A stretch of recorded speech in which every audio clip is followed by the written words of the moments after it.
இன்றைக்கி நம்ம car remote key battery எப்படி மாற்றணும் பார்க்க போகிறோம். ஸ்க்ரூ ட்ரைவர் எடுத்துக்கோங்க. அந்த ஓப்பனிங்கில் லைட்டாக எடுத்திங்கன்னா அது ஓப்பன் ஆகிடும். ஸோ இப்போ பார்த்திங்கன்னா அந்த பேட்ரி உள்ளே இருக்குது. அந்த பேட்டரியை ப்ரெஸ் பண்ணணும் சைடில், அப்போ அது அப்படியே வெளியில் வந்துடும்.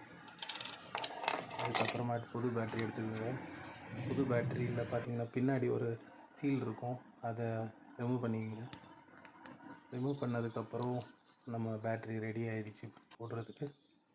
இப்போ அந்த பேட்டரியை பார்த்திங்கன்னா அதில் ஸ்லைட் பண்ணி உள்ளே வச்சுட்டு அதில் ஒரு ஸ்ப்ரிங் மாதிரி இருக்கும், அதை அப்படியே ப்ரெஸ் பண்ணிங்கன்னா உள்ளே போய் லாக் ஆகிடும். ஸோ இப்போ நீங்கள் ஓப்பன் பண்ணி பார்த்தீங்கன்னா கார் ஒர்க் ஆகாது. ஏன்னா அந்த பேக்கில் உள்ளதில் தான் அந்த பாசிட்டிவ் நெகட்டிவ் அந்த கனெக்டர் இருக்கும். ஸோ அதை ப்ரெஸ் பண்ணி கரெக்டாக அது மாதிரி லாக் பண்ணிக்கிங்க, இல்லாட்டி வெளியில் வந்துடும். இப்போ நீங்கள் காரை யூஸ் பண்ணிக்கலாம்.